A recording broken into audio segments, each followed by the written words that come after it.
Hi, everyone. Hope you're off to a great Friday wherever you are. Welcome to Smarter News. I just thought I would jump on real quick for a little coffee talk on a Friday, sitting in my car here. It's not the typical studio. I'm in transit, as I'm sure many of you are, before the weekend.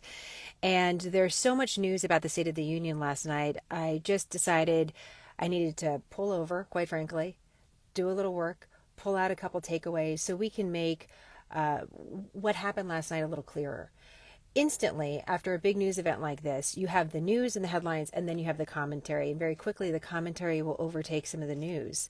And at Smarter News, what we want to do is make sure you get the news quick, concise, and nonpartisan. And we're also able to distill what really matters.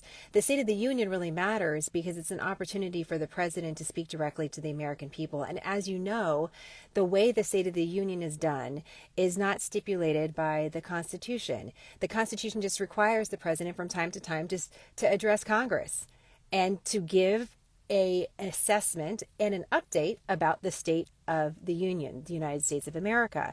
And it's just recently, over the last several decades, really over the last 100 years, where the president has done this in person and now, of course, does this televised and on prime time. So there are three takeaways in my mind from the speech last night, based on this being the opportunity for the president to speak directly to the American people, to choose whatever he wants to talk about in whatever way he wants to talk about it. He's not responding to the news. He is the news. And the editorial choices that he makes really matter and tell us something not only about the current state of the country, but the current state of the administration and what the administration is looking to prioritize, especially in an election year. Remember, the timing really matters here too, because isn't just an opportunity for the president in office at the time. It's also an opportunity for him as he's embarking in this big re-election campaign. So 3 key takeaways, and then I want to talk to you about something that I think is really important when it comes to public speaking. 3 key takeaways from last night. Again, we're looking at this based on the fact that the president can pull from any topic on any part of the world, talk about anything he wants to. He wants to get up there and talk about what he had for dinner. He can do that. We didn't get that last night. We got a lot of different topics discussed. And one thing I will say is that the breadth of topics discussed was wide. There was a lot of different topics discussed. So here's your 3 key takeaways. I have my notes here in the car. It's actually not a bad studio. It's probably the quietest studio I've been in a long time. Maybe we should do this more often. It's like a carpool coffee talk. I think we might be onto something here. Okay, number 1, key takeaway. How the president began the speech and how he ended it. He began the speech talking about the historic times that we're in. But of any topic he wanted to put in front of you at the very beginning and put in front of Congress, it was Ukraine and Russia. And he was speaking directly about funding and the need for funding the war in Ukraine, the Russian invasion of Ukraine. This can be a very controversial topic. Yes, there's bipartisan support for some of this funding, but again, of all the different topics the president could talk about in front of the American people, thinking he has your attention just for a couple minutes, he chose this one. This tells us something about how important this is to this administration, and it also shows that how the president is positioning this topic is not just about a foreign policy issue. What he was trying to do is widen this out to talk about America's place in the world in this particular time in history. Whether or not that was effective is up for a lot of debate. But the fact that he started there, I think, is important for you to know. He didn't start with the U.S. economy. He didn't start with the border. He didn't start with China. He didn't start with the war between Israel and Hamas. He started with Ukraine. And he went from Ukraine then into a conversation about the economy, which I'll get to in a second. But he began with Ukraine, and so how did he end? He ended with talking about his age. And his age has been a topic of conversation amongst Republicans and Democrats. It's no secret. In fact, recently I listened to a podcast that is put together by former officials during the Obama administration, of which President Biden was a part of. They're Democrats, they're progressives, they obviously lean more liberal. They were talking about this being a challenge for the president, his age being an issue that crosses party lines, that voters are concerned about this. And the way that he talked about it is, again, to kind of return to this talk of history. He started with saying, this is where we are in the world. This is where America is in the world right now. This is the important inflection point in history that we're at. Then he ended speaking about his age and saying his age is really a benefit of experience, of living through a lot of different historic times, that he's going to be able to lend his expertise. That was his argument. Again, whether or not it was effective, I think that's an important take. I think that's an important takeaway for you to know. He began with Ukraine and he ended speaking about his age. Okay, the second takeaway is how the president handled the economy. Interestingly enough, we have a jobs report out today. The jobs report was better than expected, so better job growth in America, but there were a couple things in the jobs report that also showed that the economy isn't just firing on all cylinders and is so hot that there's going to need to be some more policy to quell inflation. So in that way, it was a good report, if we're going to judge it, a good report, and that there shows job creation is happening, but more efforts to slow down the economy may not be necessary, that maybe inflation is coming down. That's the data. How people feel about the economy, though, is very different. And one of the things we've seen in the news over the last couple of years, quite frankly, is the way what the data is telling us about the economy is different than the story the American people are thinking about the economy. The president really tried to address this last night, talking about the achievements of his administration. And he really wants to paint the picture that we are in a comeback, that there's many different positive points in the economy right now, and he wants you to know about that. He listed there was a multitude of different ones that he listed. One of the things he also wanted to talk about is he wanted to remind you about where we were a few years ago. Here's what he said. He said, remember the fear, remember the spike in crime and the murder rate. He said, remember where we were at. Now think about where we're going. It's better than where we were. The question here is whether or not Americans will actually feel that way. The president does have the benefit of better data. That is absolutely a fact. The question, again, is how do Americans actually feel about the economy, and do they agree things are better off? And is that enough for them to continue the support for the president, not only now, but in an election year? By the way, I want to mention something that both Democrats and Republicans are doing. They're using the past to say, look how great things were. For example, former President Trump is talking about that regarding to the border. In fact, the Republican response last night was talking about the border. The border was safe and it was secure and all these things. President Biden, in the same way, is saying, look at this comeback, this amazing comeback we've never seen. Here's just a reminder, whether you're Republican or Democrat, the data that they're comparing to is the data about the pandemic. So during the pandemic, guess what? The entire border was shut down. So if you look at the data, no one was coming across the border because it was a pandemic. If you look at the comeback for the economy, yeah, the comeback is huge because the pandemic was devastating. So just remember that when you're hearing comparisons. It cuts across party lines, and I think it's really important. Finally, let's talk about the border. That's the other key takeaway. The president goes from talking about Ukraine, talking about the economy, to talking about the U.S. border. And he focuses on this in the way that he's presenting legislation that was before Congress. He lists off a bipartisan agreement, a bipartisan bill that includes more resources to the U.S. southern border. And he's really blaming Republicans for not advancing this bill. And there's some truth in that, absolutely. However, what I think is important to step back from this is that the president in this moment, speaking about the border, saying that this is an important thing for the American people, talking about bipartisan legislation, he himself did not talk about any unilateral solutions that he could do for the border.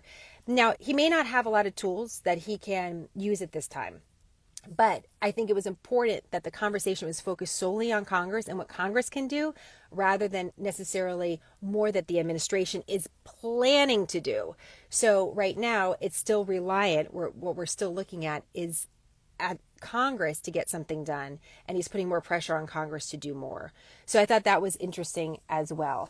One of the things that he said is, send me the border bill. He's saying to the lawmakers, send me the border bill. But he didn't say to the American people is, here's something else I'm going to try in case they don't do that. And the reality for that is that we have historic numbers at the U.S. southern border. This is an issue that has bedeviled Republicans and Democrats. Both Republicans and Democrats have had the majority in Congress and held the White House and have not done significant legislation when it comes to the border immigration. Both parties are to blame for that.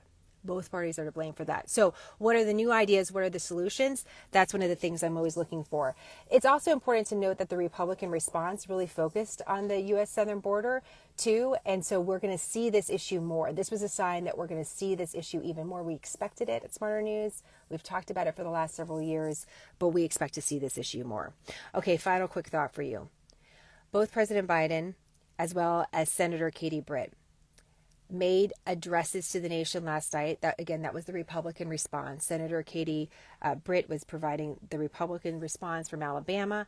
A response from the opposing party has only happened since like the 1960s. It's a relatively new phenomenon to have the opposing party respond, but it happens.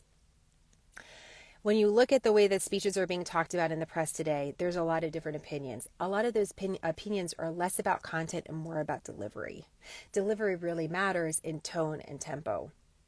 And as someone who has spoken in front of a large group of people, I've never delivered the State of the Union, nor do I plan to.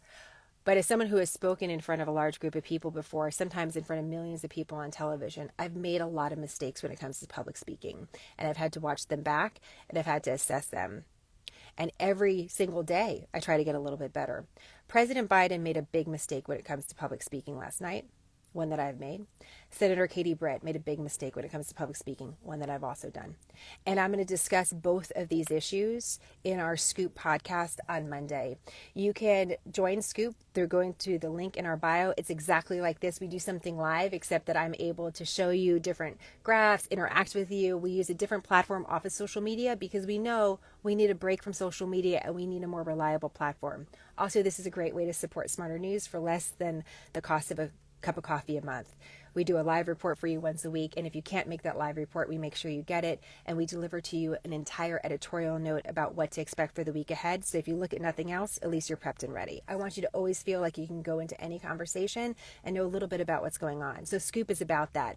But Scoop is also an invite inside our newsroom where we talk about some of these other issues, and sometimes I can leave the news a little bit and share some more personal experiences, and this is one I feel like I could really help talk about, again, ways to improve public speaking so your delivery is not a distraction. And that's what everyone wants when they're doing public speaking, is that people focus on their words, the meaning, and they walk away with a certain feeling. So that's what I'm going to do. I'm just going to tell you about it today, but I'm going to hold it off to Scoop. This has already been longer than I thought, and I apologize for that. But I think I think it's a really big part of what we saw last night, and it's become a huge distraction in the press away from the actual content that was delivered to the American people. So now you have 3 takeaways, and I hope that's helpful for you. Remember, it's how President Biden began and ended the speech. It's the discussion about the economy and the picture that he's trying to paint of an American comeback.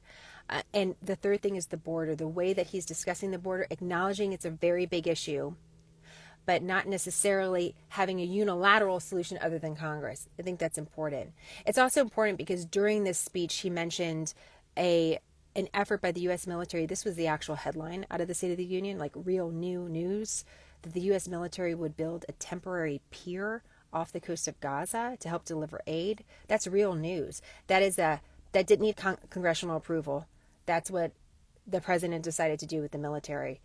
I'm not suggesting you could do something exactly the same when it comes to the U.S. border, but he did suggest a solution to a problem, which is aid going into Gaza and getting to the people that needed it. So I thought that was an interesting juxtaposition with the border and not necessarily having something similar to offer when this is a big domestic issue. And again, Republicans are going to criticize the president on that. The president's going to push back and say, hey, Republicans, guess what? You got the majority in the House. You can do something on this too. And as he said, let's work together. So I hope these takeaways are helpful for you. I hope to see you on Scoop on Monday. You can get to that by a link in our bio or scoop.smarternews.com. And as always, you can listen to the podcast, the Scoop podcast, all the time, completely free on podcasting platforms everywhere. But if you're looking for a way to support us, we do all of this ad-free. We don't have any partnerships or investors because I want you to know this is completely nonpartisan. And if I have to do this sort of broadcast from my car with no other additional outside support, so you have a nonpartisan news source to go to during an election year, that's exactly what we're going to do. Okay? That's what happens when you strip everything away and think about what really matters, is making sure that we're delivering news to you in a quick, concise, nonpartisan way. All right, 16 minutes is not concise. I apologize. But see, I get hang out with you guys, and then I just want to talk more. The car, though, in Texas, I'm probably a little bit at a risk of heat stroke. So we got to make it to the election. We have to make it to the election. It's great to see all of you. Thank you so much, Eric and Sabrina and Mary and everybody else that's on the feed. Look forward to your questions and your comments. I'll jump into the comment section here on Instagram and make sure that we can answer any of them for you. And I just love to hear what you think. Thank you so much for your support of SmartHER News, and thank you for always being here to encourage us along the way. It really matters, and I'm really excited to continue to build this revolution in news with you. It wouldn't be possible without you. So thank you. Have a great Friday. And wherever you're going, I hope you have a wonderful time and are able to take a little time to invest in your own story, because it matters too. All right, guys, I'll talk to you soon. See you on Monday on The Scoop. Bye.